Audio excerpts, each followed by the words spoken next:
Okay, Assalamualaikum dan selamat pagi dan salam sejahtera untuk semua pelajar yang menyertai kursus pengurusan persatuan pada hari ini. So saya seperti sedia maklum, saya menjaga kewangan untuk aktiviti pelajar, dan untuk pagi ini saya akan share dan kongsi berkaitan dengan pengurusan kewangan aktiviti pelajar. Okey, untuk hari ini kita akan go through topik, ada 5 topik lah yang kita akan go through, iaitu dari segi peranan, akaun semasa, penajaan, pengeluaran dan juga tuntutan, pendahuluan dan pelarasan. Okey, untuk kepimpinan bermula dengan integriti kewangan. So pemahaman terhadap prosedur ni adalah untuk melindungi anda semua daripada liability dan memastikan kelancaran setiap program persatuan. Okey, setiap program perlu bermula dengan perancangan belanjawan yang teliti bagi memastikan peruntukan digunakan secara berhemah dan mengikut keperluan. Selain itu, rekod kewangan hendaklah disimpan dengan lengkap, teratur sebagai sebahagian daripada kawalan dalaman yang baik. Pengauditan berkala juga penting untuk memastikan ketelusan serta pematuhan terhadap prosedur kewangan yang ditetapkan. So di samping itu juga, semua pelajar perlu mematuhi peraturan universiti berkaitan pengurusan dana. Pengumpulan atau pengurusan dana menggunakan akaun peribadi adalah tidak dibenarkan dan boleh dikenakan tindakan tata tertib. Okey. Untuk amaran makluman keras lah. So semua pelajar tidak dibenarkan untuk menggunakan akaun peribadi masing-masing untuk kemasukan apa-apa duit yang berkaitan dengan program ataupun peruntukan yang diterimalah daripada persatuan. Okey, untuk makluman, sumber peruntukan bagi persatuan, kelab ataupun JKM terbagi kepada 2 kategori utama, iaitu sumber dalaman dan juga sumber luaran. So sumber dalaman adalah peruntukan daripada HEPA ataupun universiti yang disalurkan mengikut prosedur dan pilihan rasmi universiti lah. Untuk sumber luar, mostly daripada penjanaan, penajaan, sumbangan ataupun pendapatan kelab persatuan dan persatuan, dan ia tertaluk kepada garis panduan aktiviti pelajar. Okey, so kita akan go through pada peranan ahli dalam pengurusan kewangan. Okey, untuk kewangan tak semestinya peranan ni diambil keseluruhan oleh bendahari. Okey, tetapi presiden, naib presiden dan juga setiausaha perlu mengambil berat juga berkaitan dengan pengurusan kewangan untuk membantu bendahari lah bagi melancarkan lagi dan mencantikkan pengurusan kewangan persatuan tersebut. Right? Okey, ini adalah skop bendahari. Apa bezanya bendahari persatuan dan juga bendahari program. Okey, kita akan go through kepada 4 lah.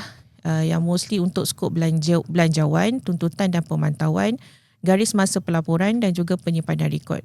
Okey, untuk bendahari persatuan, mostly mereka akan merancang bajet tahunan atau tahunan ataupun semestalah secara keseluruhan dan berbeza kepada bendahari program. So bendahari program untuk merancang bajet khusus untuk program tersebut sahaja. Bagi tuntutan dan pemantauan, bendahari persatuan perlu menyelia semua perbelanjaan di bawah persatuan dan juga program-program yang dijalankan di bawah persatuan tersebutlah. Untuk bendahari program, perlu menyelia, memungut dan membuat tuntutan perbelanjaan program-program khusus, iaitu program-program tersebutlah yang diamanahkan. Okey, untuk garis masa pelaporan, bendahari persatuan perlu menyediakan laporan kewangan persatuan untuk dilaporkan kepada HEPA dan juga Mesyuarat Agung. Dan bendahari program adalah wajib menyerahkan laporan program kepada bendahari persatuan dalam tempoh 10 hari bekerja selepas tamat program. So bendahari persatuan dan bendahari program perlu bekerjasamalah bagi melancarkan lagi pelaporan, perekodan dan sebagainya. Okey, untuk kedua-dua bendahari ini adalah perlu bertanggungjawab mewujudkan folder simpanan fizikal untuk rekod kewangan, resit dan voucher. Okey, apa tujuannya kita buat penyimpanan rekod ni adalah untuk sesi audit. Okey, jika audit akan datang, kita akan randomly lah persatuan mana yang akan pergi dan kita akan tengok pada penyimpanan rekod. So jika tiada penyimpanan rekod yang yang yang cantik ataupun tiada penyimpanan rekod yang teratur, mungkin akan memberi efek lah kepada audit dan juga pendapatan yang akan dilakukan. Okey. Seterusnya kita akan tengok pada akaun semasa. Okey, mostly akaun semasa ni adalah akaun CIMB. Akaun yang sekarang ni yang diuruskan oleh setiap persatuan lah. Yang kita panggil adalah sebagai sumber luar. Yang saya terangkan tadi, sumber tu terbagi kepada dua, iaitu sumber dalam dan sumber luar. Okey, untuk akaun semasa kita anggap dia sebagai sumber luar. Okey, dalam sumber luar untuk pengurusan aktiviti pelajar perlu ada 5 orang yang didaftarkan di dalam bank, di bank. Okey, untuk penama akaun. So siapa yang terdiri daripada penama yang didaftarkan itu adalah daripada 3 pelajar, iaitu presiden, setiausaha, bendahari dan juga 2 pegawai HEPA daripada penyelaras aktiviti dan juga saya sendirilah. Okey, jika tiada kelima-lima ni adalah wajib. So tak boleh timbalan setiausaha ke timbalan bendahari ke, tak boleh. So mesti presiden, setiausaha dan bendahari. Mereka saja yang boleh didaftarkan nama di bank. Okey, untuk pengeluaran iaitu cek. So daripada 5 ni antara pelajar tu hanya 2 orang sahaja yang boleh sign dan juga salah satu pegawai HEPA. Okey. Okey, ini adalah proses untuk membuka dan menukar penama akaun. So ini adalah proses yang biasalah, kena menyediakan dokumen, minit mesyuarat agung, surat permohonan pertukaran nama, dan minit mesyuarat ni perlu dihantar dan surat permohonan perlu dihantar ke BAPP lah untuk HEPA mengeluarkan surat kelulusan. So daripada langkah 1 ni, bila dah complete dokumen ni, baru kita pergi ke bank untuk membuat temu janji dan semakkan bersama bank lah sama ada dokumen yang diberikan ni mengikuti apa keperluan bank. Okey, selepas temu janji dah dibuat, barulah kita bank akan memproses. Bank akan proses dalam masa tempoh 3 hingga 7 hari bekerja. So macam mana kita nak tahu bank kita punya akaun tu dah aktif ataupun belum? Memang perlu semak di bank. Pergi ke kaunter saja, tanya saja dengan bank, sertakan dengan nama akaun persatuan tersebut. Okey, ini adalah contoh surat minit mesyuarat dan juga daripada yang sebelah kiri saya, ini adalah minit mesyuarat yang baguslah. Maksudnya kita buat satu tabel, ada penama lama dan juga penama baru. Okey, untuk yang sebelah kanan ni pula tiada tabel. Okey, saya memang cadangkan untuk buat yang seperti sebelah kiri lah, supaya lebih nampak dan lebih mudah lah untuk kami semak semula. Okey, ini adalah contoh. Yang sebelah kanan adalah contoh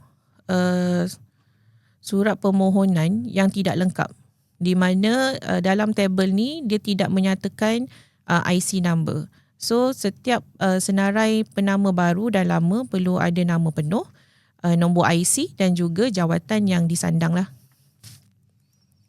Okay, ini adalah contoh borang CIMB di bank. So borang ni boleh dapatkan di bank lah, ataupun nanti boleh layari di Google Drive yang saya akan sharekan kemudian.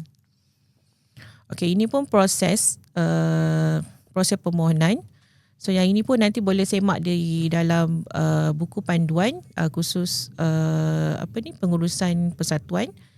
Dia punya permohonan sama je, surat permohonan dari persatuan, dapatkan surat kelulusan, lepas tu baru pergi ke bank. Okay, alright.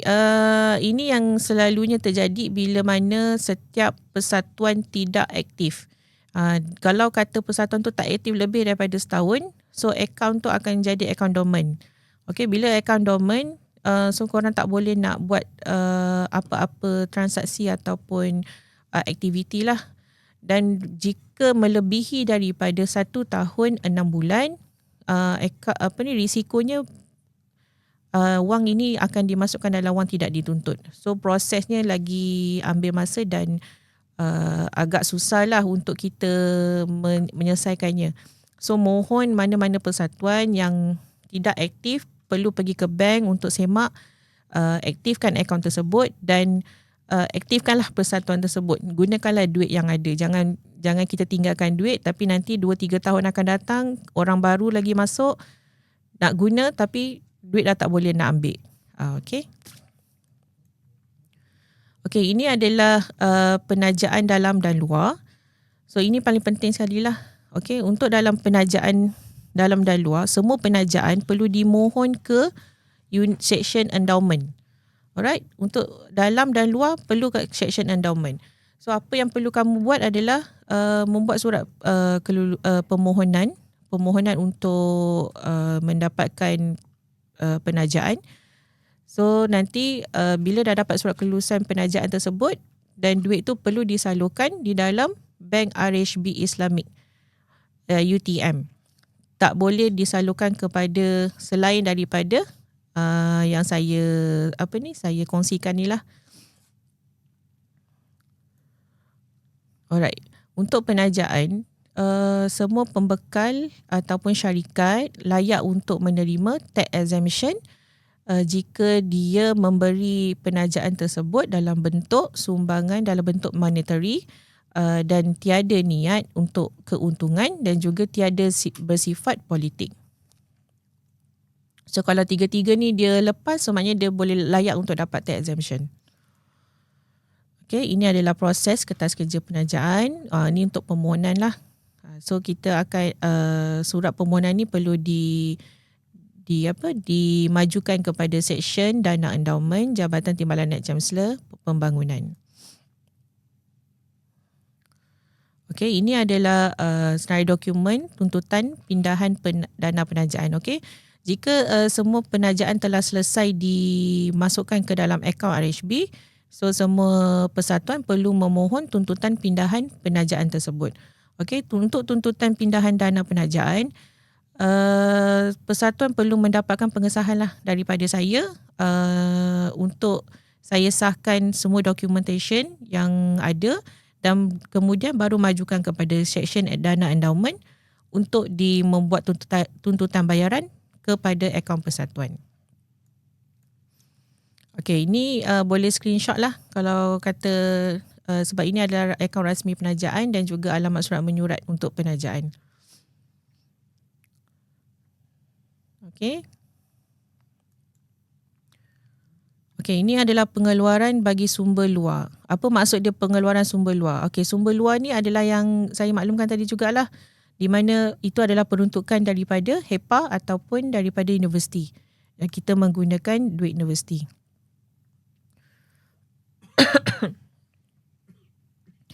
Okey, wajib mendapatkan sokongan betul daripada penasihat ataupun pegawai aktiviti persatuan. So kalau kata ada program yang dibuat dan memerlukan peruntukan daripada universiti, perlu mendapatkan kelulusan daripada pegawai aktiviti. Alright, ini adalah kuasa melulus voucher untuk pengeluaran akaun semasa. Okey, ini untuk pengeluaran voucher, akaun semasa ni kita bagi dua. Untuk bawah 10,000, di voucher tersebut salah seorang boleh meluluskan lah antara saya, pegawai aktiviti ataupun penasihat. Untuk melebihi daripada 10,000, wajib daripada pengarah BAPP. Okey, voucher dah lulus, baru sign penama yang didaftarkan di bank, baru boleh sign di cek. Okey, ini adalah dokumen tuntutan pindahan. Alright, next tuntutan pendahuluan dan pelarasan.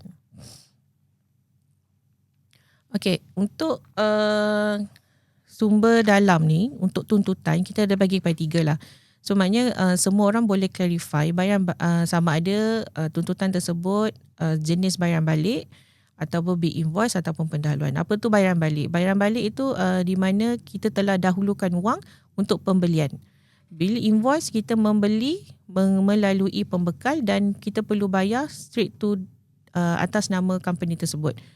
Pendahuluan di mana kita perlukan tunai di tangan sebelum program berjalan. Alright. Okey, ini adalah proses-prosesnya. Okey, untuk makluman dan pengetahuan semua, sebelum membuat apa-apa tuntutan claim balik, semua program perlulah melalui sistem ACAT terlebih dahululah. So laporan perlu dimasukkan di dalam sistem ACAT. Make sure semua setelah selesai dengan lengkap baru boleh proses bayaran. So jika tidak melalui sistem ACAT, bayaran tidak akan diproses. Right? So ini adalah untuk proses bayaran balik wang dan tuntutan bayaran. So dokumen yang diperlukan adalah borang bayaran balik wang, surat kelulusan, perincian perbelanjaan, tentative program, risi asal, borang penangguhan ataupun perubahan program. Kemudian diserahkan di kaunter di M42 iaitu BAPP. So kalau lengkap kita teruskan proses bayaran, tak lengkap kita akan return. Okey, bila kita return, mohon untuk semua selesaikan dalam masa yang terdekat lah. Jangan simpan sampai sebulan, 2 bulan baru return balik.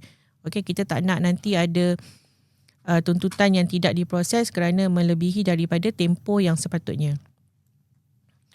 Okey, sama juga dengan proses bill invoice. Cumanya bill invoice perlu dinyatakan dengan bill invoice daripada pembekal. Make sure semua pembekal adalah berdaftar dengan UTM dan juga dalam sistem e-perolehan. Dan juga ada TCC yang terkini pembekal semua kena ada TCC. So kalau salah satu ni tak lengkap, memang kita tidak akan proses bayaran. Bagi pendahuluan wang, jika sesuatu program memerlukan wang tunai sebelum program, perlu memohon dalam masa 1 bulan dan untuk nilai bagi pelajar adalah sehingga RM999.99 dan untuk penasihat adalah RM1,000 dan ke atas. Okey, syarat untuk penasihat adalah wajib diuruskan oleh pegawai berjawatan. Maksudnya staff sahaja yang boleh buat pendahuluan untuk RM1,000 dan ke atas. Untuk student, pelajar RM1,000 ke bawah baru kita boleh buat pendahuluan. So kena make sure lah siapa yang penasihat awak ke, awak punya pegawai aktiviti ke ataupun siapalah untuk membantu membuat pendahuluan tersebut jika memerlukan. Okay, ini adalah garis masa untuk pendahuluan tersebut. Macam saya cakap tadi, permohonan pendahuluan wajib dibuat sekurang-kurangnya 1 bulan sebelum tarikh program. Dan pelarasan perlu dilaraskan dalam tempoh 14 hari selepas tamat program. Okey, tolong jangan simpan pelarasan tersebut kerana kalau staff yang membuat pendahuluan tersebut, dia boleh dipotong gaji lah kalau kata dia tak laraskan dalam masa 14 hari. Okey, untuk pelajar jika gagal, kita isytiharkan status pelajar berhutang. So nanti korang tak boleh nak grad. Right? So ini adalah proses pendahuluan dan pelarasan. Proses dia semua lebih kurang sama, cuma untuk pendahuluan kita tak masuk ACAT. Cuma dia buat permohonan kelulusan, hantar ke BAPP. Nanti kewangan akan proses lah. Kita akan semak dulu. Lepas tu selesai. Dan duit tu akan masuk terus ke akaun, sama ada akaun pelajar ataupun akaun staff tersebut. Okey, ini susunan dokumen bayaran. Okey, borang tuntutan berkaitan, penyata kewangan dan senarai perbelanjaan, resit asal, invoice, bukti bayar online, transaksi atau e-wallet, surat kelulusan program dan juga dokumen sokongan. Okey, untuk semua tuntutan, resit semua perlu ada resit asal. Jangan bagi resit yang photostat. Okey, ini adalah penting. Untuk resit minyak yang di-query, selalunya resit minyak tiada, dia tak kemukakan justifikasi perjalanan. Okey, untuk resit tol, dia bagi resit tol tapi tiada penyata touch and go. Okey, untuk resit tol perlu ada touch and go, top up tak dibenarkan ya. Okey, untuk resit makan, fast food tidak dibenarkan, resit selepas program pun tidak dibenarkan dan tidak akan diproses. Resit selepas program maksudnya bila program dah selesai baru nak beli barang. Itu tak boleh. Okey, supposedly apa-apa program perlulah dibelanjakan selepas ataupun sebelum ataupun semasa program tersebut lah. Okey, bagi resit pembelian baju juga tidak dibenarkan. Ini boleh rujuk kepada lampiran A, perenggan 20. Okey, borang akaun penerimaan bagi melebihi RM200 perlu mendapatkan akaun sumpah. Untuk program luar negara, perlukan surat kelulusan daripada Wisma Putra atau borang kelulusan daripada TNC EPA. Okey, untuk tiket penerbangan perlu disertakan sekali dengan boarding pass ataupun itinerary travel. Bukan bagi tiket, receipt tiket saja, tapi tak ada boarding pass. So kita nak tahu bukti sebenarnya yang sama ada korang pergi ataupun tidak. Okey, ini adalah contoh kesalahan yang biasa berlaku lah. Okey, ini contoh receipt. Receipt ni kesalahannya adalah sebab tiada COP. Okey, apa-apa receipt perlu ada COP daripada syarikat. Okey, kalau dia tak ada COP syarikat, dia dianggap tidak sah. Alright, kalau kata betul-betul memang tak ada, perlukan justifikasi. Okey, ini adalah maklumat penerima. Okey, untuk berkaitan ni, maklumat penerima tak jelas. Kalau kata print daripada statement bank, perlu ada nama, IC ataupun account ataupun alamat lah. Jangan yang kosong macam ini je. Bagi account tapi tak tahu siapa punya ni. Supposedly kena ada nama lah. Kalau kata account pun yang tuntut contoh Ali. Tapi bagi CIMB Aminah. So tak boleh. So maknanya Ali kenalah account dia mesti Ali juga. Okey, ini pun mesti selalu terjadi. Okey. Jika receipt tidak ditampal di kaunter, saya dah maklumkan pada kaunter, kalau dapat je tuntutan seperti ini, terus jangan terima. Saya tak nak ada risiko kehilangan dan akan menyalahkan kami ada receipt-receipt yang tidak dibayar. Okey, mohon receipt ditampal pada A4. Kalau kata receipt kecil, tampal dalam satu A4, cukupkan ngam-ngam. Jangan satu A4, satu receipt yang kecil. Itu dah kira pembaziran. Alright. Lepas tu kalau receipt pun jangan stapler. Mohon tampal pakai gam. Ini saya sertakan saya dengan glue gum lah. Saya bagi gam gajah. Mungkin dia lagi kekal lama. Okey, untuk salotip pun tak digalakkan sebab bila di salotip kita akan nak photostat. So dia akan tersangkut di mesin photostat. Alright. So receipt perlu digam. Okey, untuk receipt-receipt seperti ini tidak digalakkan untuk pindaan. Kalau kata ada pindaan, mohon nota kecil di bawah. Jangan conteng-conteng macam ni. Okey? Bila conteng macam ni, dia akan jadi terus tidak sah lah receipt ni. So, kita pun boleh tidak proses bayaran tersebut. Dan mohon untuk receipt ditampal dengan jelas. Sebab tu setiap program perlu dibuat segera tuntutan claim tersebut kerana tak nak ada berlaku macam ginilah. Sebab bila receipt macam ni, dia punya carbon tu cepat hilang. Otherwise, awak photostat dulu dan nanti baru attachkan dengan yang original. Ni pun receipt tak jelas sama. Macam ni memang saya tak reject terus lah. Sebab kita memang tak nampak, so tak ada bukti apa-apa yang untuk kita bayar. Okay. Untuk bagi salinan IC, kalau kata kita bayar balik atas nama pelajar tersebut, mohon kepilkan salinan IC dan juga akaun bank, tetapi mohon photostat IC tu dalam satu muka surat. Jangan satu page untuk IC depan, page lagi satu untuk IC belakang. Okey, satukan saja. Okey. Last but not least, okey, ini adalah drive di mana borang-borang yang diperlukan untuk tuntutan. So semua boleh screenshot ataupun boleh scan lah. Jadi apa-apa semua makluman dokumen boleh ambil di sini. So jika ada yang tiada atau apa pun boleh maklumkan pada saya. Okey, untuk rumusan semua tuntutan perlu dibuat dalam tempoh 14 hari dari tarikh receipt. Tuntutan yang melebihi 3 bulan tidak akan diproses di bawah tanggungjawab pemohon sendiri.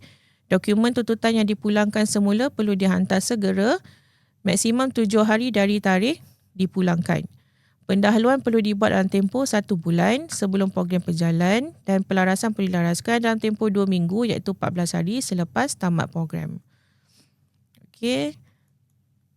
Itu sahaja daripada saya. Okay, ini adalah tim saya, Puan Farah Liana yang membantu saya lah untuk menguruskan kewangan pelajar dan semua tuntutan boleh dimajukan kepada Puan Farah ataupun saya. So ada apa-apa soalan atau apa kita.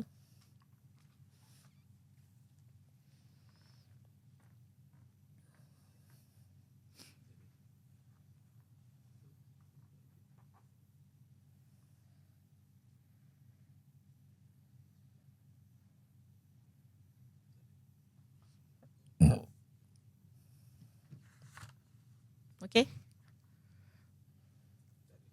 Alright. Okay, kalau tak ada soalan, saya akhirilah saya punya perbentangan. So jika ada apa-apa masalah ataupun kemusykilan, boleh terus direct call saya ataupun Puan Farah Liana lah untuk bertanyakan dengan berkaitan dengan isu-isu kewangan. Okay. Sekian, terima kasih.